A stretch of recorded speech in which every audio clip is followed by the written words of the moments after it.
اعوذ باللہ من الشیطان الرجیم بسم اللہ الرحمن الرحیم یوم ينفخ في الصور ونحشر المجرمین یومئذ زرقا۔ یہ سورہ طٰہٰ کی آیت نمبر 102 ہے، اور ترجمہ اس کا یہ ہے: اور جس دن کہ سور پھونکا جائے گا،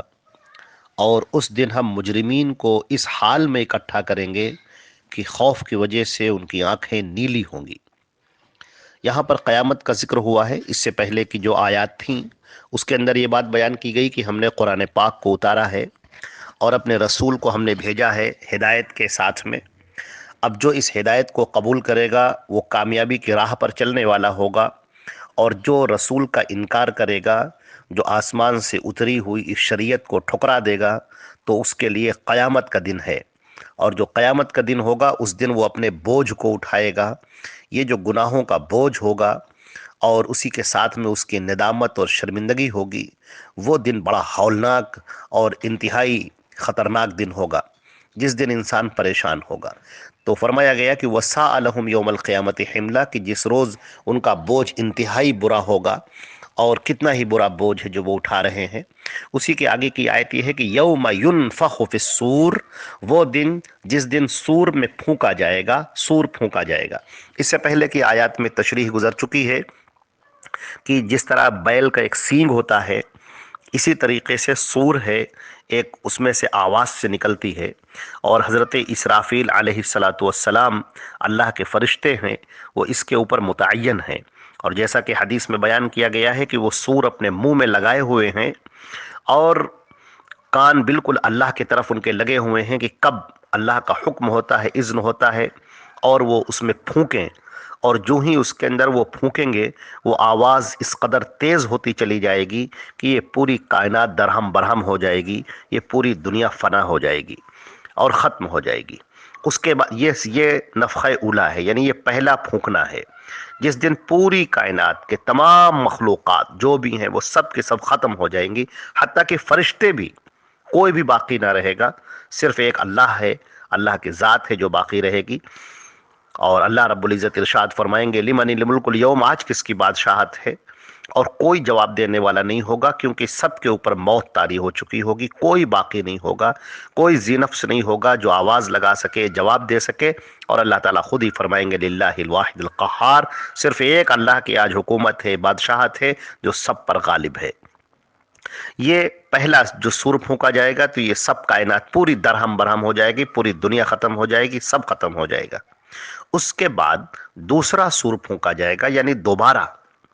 اور یہ جو دوبارہ سور پھونکا جائے گا تو اس کے بعد سے سارے لوگ زندہ ہو کر اٹھ کھڑے ہوں گے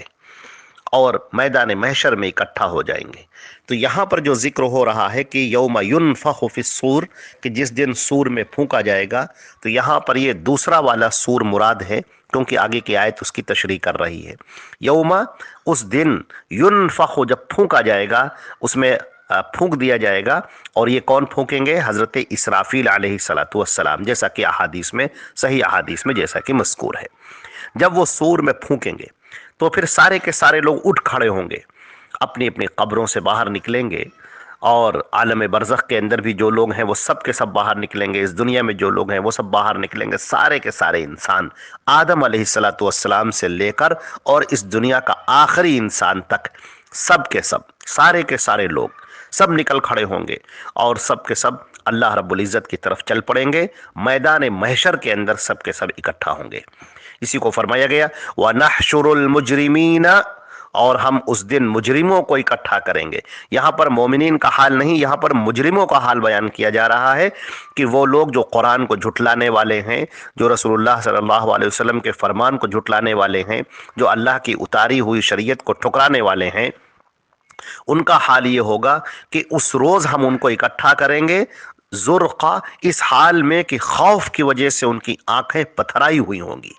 وہ خوف اور دہشت کا ایسا ماحول ہوگا کہ اس کو وہ دیکھ کر سمجھ جائیں گے کہ اب تو ہمارے ساتھ بہت برا سلوک ہونے والا ہے، کیونکہ ہم نے اپنی پوری زندگی جو ہم کو اللہ نے دی تھی وہ ہم نے ضائع کر دی، وہ پوری زندگی ہم نے جرم کے کاموں میں گزار دی، پوری زندگی ہم اللہ کا انکار کرتے رہے، اور پوری زندگی ہم نے رسول کی باتوں کو ٹھکرایا۔ آج وہ دن ہے کہ ہم کو اس کا بدلہ ملے گا۔ تو یہ خوف اور دہشت کا وہ عالم ہوگا، اور اللہ رب العزت کی طاقت اور قدرت کا وہ ظہور ہوگا جو اپنی آنکھوں سے دیکھیں گے کہ مارے خوف کے ان کی آنکھیں پتھرائی جا رہی ہوں گی۔ اس کو فرمایا گیا ہے کہ یومئذ زرقا نحشر المجرمین یومئذ زرقا، کہ ہم مجرمین کو اٹھائیں گے اس حال میں کہ ان کی آنکھیں جو ہیں وہ بالکل نیلی ہوں گی، دہشت کی وجہ سے آنکھیں ان کی پتھرائی پڑی ہوئی ہوں گی۔ سورہ زمر کے اندر بھی آیت نمبر 60 کے اندر بھی اس بات کو بیان کیا گیا ہے، وَيَوْمَ الْقِيَامَةِ، اور قیامت کا جو دن ہوگا، تَرَى الَّذِينَ كَذَبُوا عَلَى اللَّهِ، تم دیکھو گے ان لوگوں کو جو اللہ کے اوپر جھوٹ بولتے رہے، وجوہہم مسودہ، ان کے چہرے سیاہ پڑے ہوئے ہوں گے، کالے چہرے ہو جائیں گے، یہ خوف اور دہشت کی وجہ سے۔ تو ان مجرموں کا جو حال ہوگا وہ وہیں سے پتہ چل جائے گا کہ کس طریقے سے ان کا برا حال ہونے والا ہے، اور کس طریقے سے اب وہ اللہ کے قانون میں جکڑے جانے والے ہیں، اور اب ان کو سزا ملے گی، اب ان کو عذاب میں مبتلا کیا جائے گا، اور اب ان کے لیے جہنم ان کا ٹھکانہ ہے، اور جہنم کے اندر یہ ڈالے جائیں گے، اور وہاں پر جو طرح طرح کی تکلیفیں ہیں، وہاں پر جو اذیتیں ہیں، لامتناہی اذیتیں، کبھی نہ ختم ہونے والی اذیتیں، اب ان کو اسے برداشت کرنا ہوگا، اس لیے کہ انہوں نے دنیا کے اندر اللہ اور اس کے رسول کو جھٹلایا،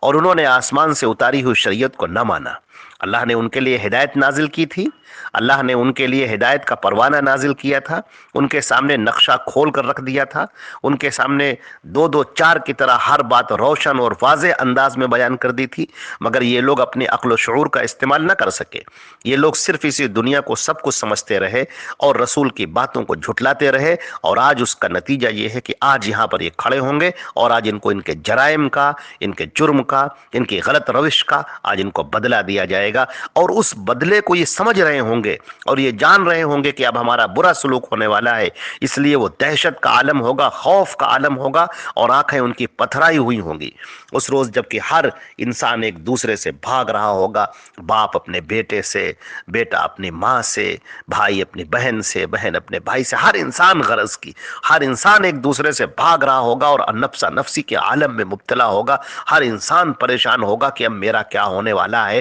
اور کیا انجام ہوگا میرا، اور اب نامہ اعمال دیا جائے گا۔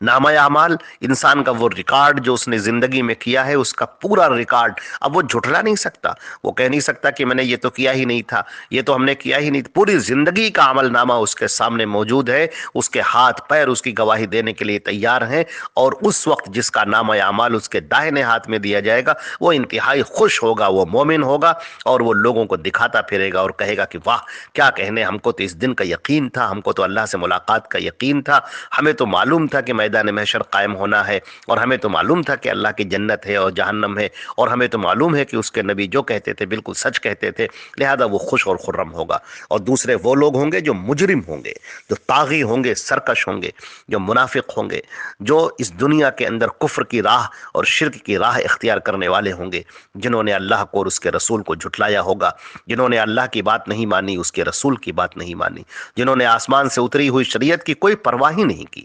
اس کو بالکل کنارے ڈال دیا، اس کو پسے پشت ڈال دیا، اور اسی دنیا کی زندگی کو سب کچھ سمجھتے رہے اور ہر طرح کے جرائم کرتے رہے، اور ان کا خیال یہ تھا کہ اب ہمیں کوئی پکڑنے والا نہیں ہے، ہم چھپ کر گناہ کر رہے ہیں، اب ہمیں ان جرائم پر کوئی ٹوکنے والا نہیں ہے، ہماری طاقت، ہماری دولت، ہماری قوت، ہمارا اقتدار، ہماری سلطنت، یہی سب کچھ ہے، لوگوں کے اندر جو ہماری ساکھ بنی ہوئی ہے، جو عزت بنی ہوئی ہے، یہی ہمارے لیے سب کچھ ہے، جو دولت ہم نے کمائی ہے بس یہی دولت ہمارے لیے سب کچھ ہے۔ آج ان کو بیڑیاں پہنائی جائیں گی، اور بیڑیاں پہنا کر انہیں جہنم کے اندر ڈال دیا جائے گا، اور چہرے ان کے کالے ہوں گے اور آنکھیں ان کی نیلی پڑ گئی ہوں گی خوف کی وجہ سے اور دہشت کی وجہ سے۔ اللہ رب العزت ہم کو اور آپ کو بچائے، اس دن کی ہولناکی سے بچائے، اور مومنین صادقین میں ہمارا شمار فرمائے کہ مومنین کو کوئی خوف نہیں ہوگا، لا خوف علیہم ولا هم یحزنون، نہ کوئی خوف ہوگا نہ کوئی غم ہوگا، وہ انتہائی اطمینان سے ہوں گے، آرام سے ہوں گے، اور اللہ رب العزت کی انعامات اور اس کی رحمتوں کا مزہ لوٹ رہے ہوں گے۔ اللہ رب العزت ہمیں مومنین صادقین میں بنائے۔ والسلام علیکم ورحمۃ اللہ وبرکاتہ۔